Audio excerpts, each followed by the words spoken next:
make it all together.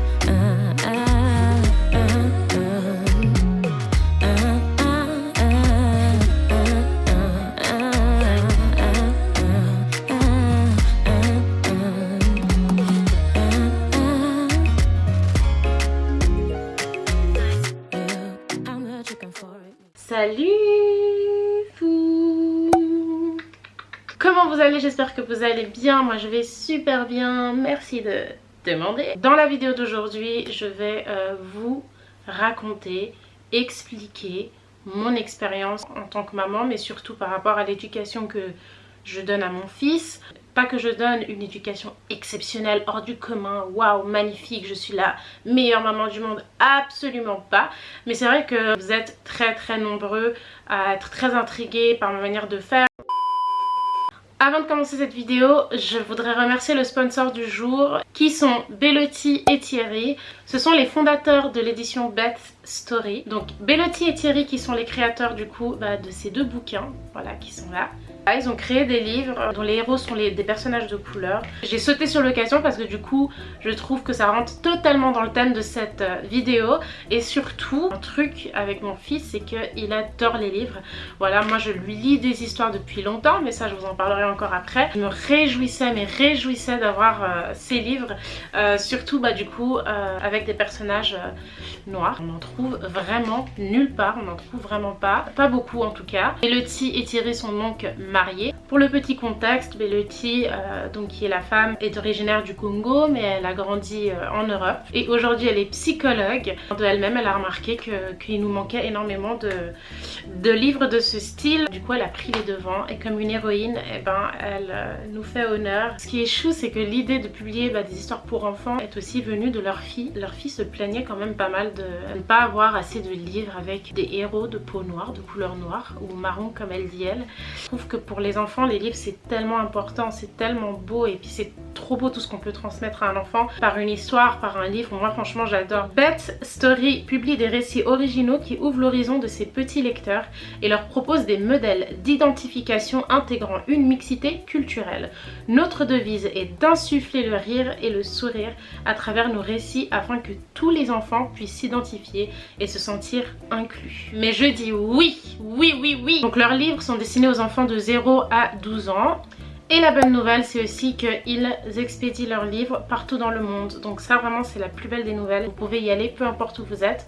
Vous pouvez avoir vos livres. Voilà, j'adore le concept et la cause pour l'enfant afro-descendant. C'est vrai que c'est super important qu'en tant qu'enfant afro-descendant, on puisse s'identifier dans toutes les situations en fait. Je trouve ça quand même assez important qu'un enfant, qu'il soit blanc, qu'il soit noir, là pour le coup, qu'il sache que voilà, il peut autant avoir d'héroïnes noires, d'héros noirs, que d'héros blancs et des héros ou d'héroïnes blanches en fait. Vraiment je vous dis bravo, je vous tire mon chapeau et je vous remercie infiniment pour cette collaboration. Je me fais un plaisir foufou de le faire. Je vous laisserai bien évidemment le site de donc Bellotti et Thierry en barre d'infos, toutes les informations dont vous avez besoin concernant ce projet génial en barre d'infos. N'hésitez surtout pas à aller regarder leur site, franchement vous perdez absolument rien. C'est bientôt les fêtes, n'hésitez vraiment pas à aller faire un tour sur leur site et à choisir vos livres comme cadeau. Franchement je suis sûre que vous regretterez pas ça. Maintenant on peut passer à la vidéo. Je vais commencer par faire 2-3 petits disclaimers, vous connaissez, vous savez. Et aussi vous expliquer le pourquoi du comment. Je fais cette vidéo parce que il y a quand même pas mal de gens qui ont porté de l'intérêt dans les capacités de mon fils à un assez jeune âge, à reconnaître les chiffres, à savoir son alphabet. Voilà, il sait quand même faire pas mal de choses. J'ai commencé à avoir gentiment des questions du style mais comment t'as fait? Il est surdoué. Ça me tient à cœur de faire cette vidéo, surtout parce que déjà je ne veux pas qu'on pense que tous les mérites me reviennent, que j'ai une méthode magique. Je ne veux pas non plus qu'on voit mon fils comme un génie on va dire alors qu'il a à peine 2 ans, enfin qu'il va faire ses 2 ans, alors que ce n'est pas le cas. On n'est pas là à crier que notre fils est surdoué parce que c'est peut-être pas le cas. Tout est une question de temps, d'amour, de patience, mais surtout vous mettez au monde un enfant, mais sachez qu'il vient déjà avec une personnalité qui se développe après avec le temps. En tant que parent déjà vous faites, j'en suis sûre, un très bon boulot à partir du moment où vous élevez un être qui manque on va dire de rien. Ce que je fais aujourd'hui c'est partager moi mon expérience et vous dire comment je l'ai fait. Première partie, je vais vous expliquer pour avoir un bon contexte de tout ça et vous montrer ce que mon fils sait faire aujourd'hui. Le bleu, Oui. le vert, Bravo. le Le jaune. le rouge, Orange. le rouge. Bravo. Oui, et ça. 2. Oui, et ça. Quoi? Bravo, et ça. 4. Bien, et ça. Ben. Et ça. 6. Bravo, et ça. 4. Oui, et ça. Oui. Oui, et ça. Oui, et ça. Oui, et ça maintenant, ça c'est quoi? 4. Bravo, et ça. 1. Le A, et ça. 1. Ça c'est quoi cette lettre? I. Voilà, et la dernière? H. Bravo. Il faut savoir que moi j'ai repris le travail pas longtemps après la première année de mon fils, donc je pense que c'était janvier-février, entre janvier et février. J'ai eu la chance de trouver une place en crèche et en plus de ça, de travailler avec des enfants qui avaient le même âge, en fait la même tranche d'âge que mon fils. Dieu savait ce qu'il faisait avec moi. J'avais besoin de me remettre un peu dans le bain. Ça m'a énormément aidé parce que tout simplement, moi forcément je serais complètement nulle d'appliquer ça sur mon lieu de travail, de voir que ça marche, de voir que c'est beaucoup mieux en plus et pour moi et pour l'enfant d'arriver chez moi et de préférer crier, de préférer ne pas faire ça comme ça. Donc voilà pourquoi mon travail m'a quand même beaucoup remis dans le bain. Faut savoir que dans ce domaine-là, tout est fait de manière à faciliter les choses. Tout est fait de manière à faciliter les choses pour nous mais aussi pour les enfants. Mon fils depuis à peu près 14-15 mois, plus le temps passait et plus il remarquait des choses qu'avant il remarquait pas. C'est comme si ce jouet c'était un nouveau jouet avec le temps, tu vois, à chaque fois. Après on était focalisé sur les chiffres qu'il y avait dessus, on était focalisé sur les animaux, les couleurs. Et après, oui, 2, 3. Ça c'est le 3, ça en bas. 3. Où est la girafe? Il est où le 4? Il n'y a pas de 4? C'est à ce moment-là que j'ai commencé à voir il était très intéressé, il avait très soif d'apprendre. 2, 2, 2, 2, 2. Non, ça c'est quoi ça? 1, Bravo. Et ça c'est quoi? 2, Bravo. Et ça c'est quoi? 3, 3. Et ça c'est quoi? 4. Bravo. Et ça c'est quoi? 5. Dans les histoires, je me contentais pas que de lire l'histoire, je faisais les petites voix avec, je vais vraiment animer l'histoire, qu'il la vive vraiment bien. Et moi j'ai toujours été comme ça, de toute façon j'ai toujours fait ça. Avant même d'avoir un enfant, j'ai toujours fait ça. Je vais lire l'histoire avec tellement d'animation que voilà, c'est captivant quoi. Qu'est-ce que t'as choisi comme livre? Qu'est-ce qu'on lit en premier? On lit Gros Loulou. C'est parti. Merci chérie. Comment on fait? Tac tac tac. Tac tac. La ferme. Regarde. Cocorico, chante le coq. Eh oh, c'est beaucoup trop fort, rétorque la poule. J'ai commencé à voir que les lettres aussi, ça devenait quelque chose qui l'intéressait.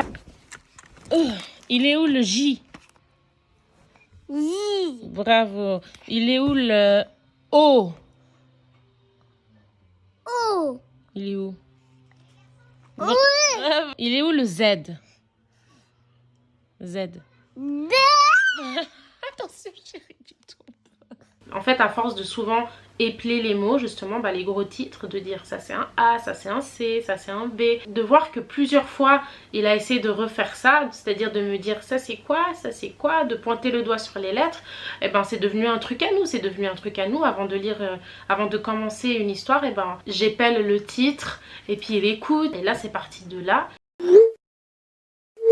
Je savais qu'à partir du moment où j'allais avoir un enfant, je voulais qu'il ait un rythme. Et quand je dis un rythme de vie, c'est-à-dire il fait la sieste à une certaine heure, il mange à une certaine heure, il dort à une certaine heure. Et ça ne m'empêche pas d'être une maman super cool, qui rigole, qui chante avec mon fils, qui danse avec mon fils, qui est super fun. Ça ne fait pas de moi un parent strict. Ce que j'ai compris aussi en travaillant en crèche, comment c'est super important et comment, mon Dieu, ça facilite la vie pour un parent d'imposer un rythme à son enfant. Et puis je savais que ça marchait tout simplement. Croyez-moi qu'il y a beaucoup de gens qui sont pas du tout conscients de ça. C'est plus pour me justifier, m'expliquer moi, que de vous imposer quelque chose et de vous apprendre comment il faut vous occuper de vos enfants. Ça n'a rien à voir. Je vous explique moi comment j'ai vu les choses et pourquoi pour moi ça a du sens. J'ai donné un rythme à mon fils et puis ces moments de jeu, ces moments de partage, c'était devenu un quotidien chez nous. Donc je pense que ça a beaucoup aidé. Et ça c'est quoi? Et 2. Le 2, bravo. Attends, regarde, le 2 il est rouge, il va ici chérie. Elle chante forte cette tortue. Attention. C'est quoi? 3, bravo. Tu mets là. C'est le triangle. T'arrives? Oh, bravo. Triangle. Autre petit détail qui n'est pas si petit que ça, je me suis battue pour ces histoires d'écran. Je sais que c'est parfois très nécessaire, parfois tout simplement plus facile ces histoires d'écran. Moi, j'ai élevé mon fils dans sa première année, j'étais séparée. Voilà, vous le savez tous. Ça aurait été 100 fois plus facile pour moi de le mettre devant la télé plusieurs fois et que je puisse aller prendre des douches, que je puisse faire à manger, que je puisse juste me reposer et respirer. Genre ça aurait été tellement facile pour moi. Mais si vous saviez comment j'ai pris mon mal en patience pour ça, parce que je voulais pas. Quand j'étais en dernière année du cycle, je devais rendre un travail de fin d'année. J'ai choisi de parler des effets négatifs qu'avaient les écrans sur les enfants, enfin dans le développement de l'enfant et tout. Et ça remonte, je vous parle, ça remonte à il y a 5 ans quoi. Donc quand j'ai eu mon fils, je me suis vraiment battue pour que ça ne se produise pas. C'était presque comme une expérience, comme un challenge, parce que je voulais pas non plus que mon fils me voie tout le temps au téléphone, parce que tu me vois au téléphone tout le temps, en même temps toi t'as pas le droit, et t'es un enfant, tu comprends pas comment je t'explique que moi oui mais toi non. Vu que je voulais pas ces histoires d'écran, il était dans la salle de bain avec moi pendant que je prenais ma douche. Là je dois cuisiner et en même temps je dois chanter une chanson et taper des mains, alors que je viens de taper 8 heures de travail avec des enfants, j'ai une tête grosse comme ça, j'ai qu'une envie c'est dormir. Mais je me fais violence, je suis patiente, je suis douce, tu veux dessiner, tiens dessine, t'arrives pas à faire un truc, je dois lâcher ce que je fais à manger, je reviens, enfin c'est compliqué. Tout ça pour dire que j'ai tenu le coup jusqu'à ces 1 an. Tout est une question de contrôle, même si vous voulez voilà, autoriser les écrans à votre enfant. Moi je suis pas, encore une fois je suis pas experte, hein. J'ai pas fait d'études par rapport à ça, je n'ai aucun diplôme par rapport à ça, donc honnêtement prenez mes conseils seulement s'ils vous parlent, sinon vraiment ne les écoutez pas. Je suis convaincue que c'est une question de balance, c'est une question de contrôle en fait. Tout excès est pas bien en fait, tout excès est mauvais, donc voilà, un enfant juste vous contrôlez, et plus jeune il est et moins de temps il a à passer devant un écran, c'est totalement logique. Ce que je peux dire aujourd'hui que ça nous a apporté, c'est que je sais que mon fils il porte vraiment très peu d'intérêt à la télé. C'est à dire qu'aujourd'hui je peux regarder la télé, il va à peine la regarder. Il peut faire un jeu pendant que je fais la télé, il va pas être comme ça parce que il a appris à vivre sans en fait avant. Bien évidemment il va avoir des moments où il regarde, mais en fait ce qui était important pour moi c'était qu'il soit pas captivé comme ça par la télé et qu'il ait que ça, et qu'il ait besoin de ça surtout pour jouer, pour s'occuper. Et je suis contente de constater que c'est pas le cas. C'est une question de balance, voilà, essayer de contrôler un peu ces temps là. Je sais pas, peut-être de vous dire que voilà, pendant cette tranche d'horaire là, vu que moi c'est le moment où je dois faire à manger et tout, il aura le droit à ça, mais après ça c'est fini. C'est dommage d'arriver sur terre, d'essayer d'apprendre des choses, de voir des premières choses dans la vie et de les voir et de les comprendre à travers un écran. Voilà, je trouve ça juste un peu dommage pour le développement de l'enfant. Quand j'ai autorisé les écrans, on va dire, pour mon fils, j'étais très dérangée par cette décision, mais en même temps je me disais allez, c'est comme si je m'étais dit allez c'est bon, j'ai tenu 1 an, allez c'est bon, stop. Tu vois, genre je voulais vraiment tenir plus, mais voilà, à un moment donné c'est compliqué. Même toi en fait, moi aussi je veux regarder la télé en fait. Du coup je m'étais mis comme règle de lui mettre toujours les mêmes choses. En fait je voulais pas qu'il connaisse autre chose, je ne voulais pas laisser la télé ou mettre cartoon et aller faire la... C'était hors de question. Donc en gros je lui mettais les titounis. Il y en a beaucoup qui connaissent les titounis. Après j'ai commencé à connaître les chansons, les comptines éducatifs un peu. Voilà, il y a des comptines titounis où ils vont parler des chiffres, ils vont faire l'alphabet, ou il y en a d'autres ils vont parler des objets. Quand j'ai vu qu'il y avait ça, je me suis dit bah vas-y, chaud, vas-y je lui balance ça. Et je dois quand même dire que je pense honnêtement que ça aussi ça a joué un rôle dans ses capacités à aujourd'hui connaître toutes ces choses. Finalement je regrette même pas en fait, je trouve que c'est quand même bien fait. Mon fils il a un temps d'écran, il est pas du tout, c'est pour ça que c'est super important aussi de faire des activités avec vos enfants quand vous pouvez bien évidemment. Mais voilà, moi je peux pas passer une journée entière à la maison avec mon fils, je ne peux pas. Je peux pas parce que je sais que c'est ce qui va m'inciter et me motiver à le laisser devant la télé, parce que moi je dois faire des choses et tout. Alors que si on est dehors il va voir d'autres choses. Voilà, il va courir, il va jouer, il va faire de la balançoire, il va faire du toboggan et tout. À la maison je sais qu'en tant que parent c'est difficile, je sais que je vais être confrontée à ça et que souvent je vais lâcher prise, je vais me laisser avoir, tu vois. Donc je me fais violence même si j'ai pas envie. Des fois on va faire une balade, on se promène, on va jouer au parc, on s'arrête, je prends un ballon, enfin c'est vraiment super important quoi.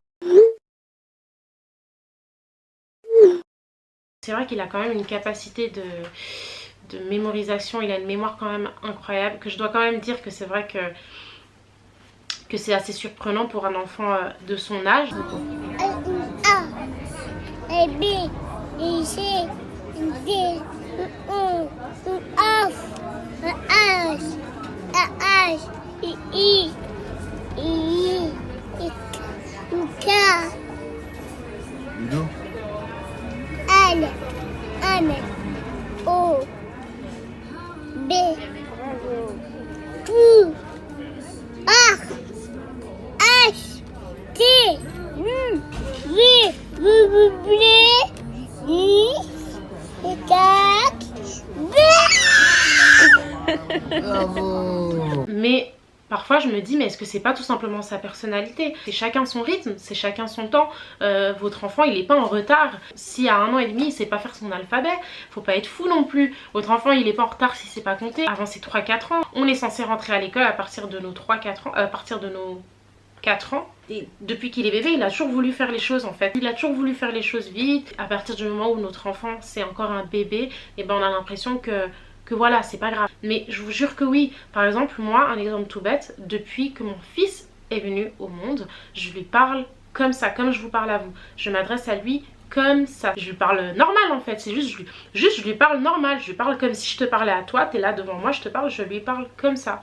En évitant bien sûr les gros mots. J'ai appris que franchement, c'était beaucoup plus bénéfique de parler tout de suite avec les bons mots, avec le mot juste en fait à un enfant, parce qu'en fait c'est ce qu'il va mémoriser dans sa tête. Bien sûr qu'à un moment donné, s'il a dit totette toute son enfance, bah à un moment donné il va finir par comprendre tout seul en allant à l'école ou en côtoyant d'autres enfants que c'est pas totette et que c'est chaussette. Bah, c'est toutes ces petites choses qui vont faire que par exemple ton enfant il va comprendre les choses plus tôt, il va prononcer les choses peut-être d'une meilleure façon plus tôt. Enfin vous voyez, sachez qu'un enfant, si on a envie qu'il sache faire certaines choses, ou voilà, et ben ça dépend pas de lui, ça dépend de ses parents. Donc il faut se donner les moyens, il faut prendre du temps de jouer avec ses enfants, il faut prendre du temps de leur apprendre des choses. Si vous ne leur apprenez pas des choses, et ben ils vont pas les apprendre tout seuls avant d'aller à l'école ou en crèche. Je vais pas vous dire que mon fils parle anglais, non, je crois pas du tout qu'il parle anglais. Par contre, oui, mon fils sait réciter son alphabet en anglais, ouais. A, B, C, D, E, F, G, H, I, C, K, R, N, L, O, P, Q, R, S, T, U, V, W, X, Y, Z. C'est un truc que j'ai dû faire avec lui 1, 2, 3, 4, peut-être 5 fois. Mais j'aurais jamais cru que genre il retiendrait ça. Aujourd'hui voilà, il sait le faire. Je vais pas mentir, je pense vraiment que c'est les comptines qu'il écoute parce que souvent il tombe sur les versions anglais. Et puis bon, je suis sûre que c'est ça. Donc voilà tout le monde, je pense qu'on va s'arrêter là. J'espère vraiment que j'aurai rien oublié de dire. Sait-on jamais, si jamais c'est le cas, n'hésitez pas à m'écrire en commentaire s'il y a des choses peut-être que j'aurais oublié de préciser, ou enfin voilà, si vous avez d'autres questions. Et encore une fois, je tiens vraiment à vous dire que si vous êtes déjà parent, je suis mais sûre que vous faites ça très bien. Le parent parfait n'existe pas, je ne suis absolument pas parfaite. Je pourrais même vous faire une liste de choses que je pense que je devrais améliorer. Je suis pas du tout parfaite. Je n'essaye, pour vous dire, même pas vraiment de l'être parce que ce serait fou d'essayer d'être parfaite. Moi, tout ce que je prône, c'est l'amour. Moi, je suis vraiment une boule d'amour. Ça joue un rôle immense, vraiment, de faire ressentir à son enfant, voilà, qu'on est là, qu'on l'aime. Et si vous n'êtes pas encore parent, et que vous êtes encore en train de regarder cette vidéo, franchement, je vous félicite, ça vous fera déjà ça de fait. Et j'espère que j'aurai porté un peu votre intérêt sur le sujet, comme ça, au moment venu, voilà, au moins ça sera déjà ça de fait. Je vous fais plein de gros bisous et je vous dis à bientôt dans la prochaine vidéo. Ciao, ciao. Make it all together.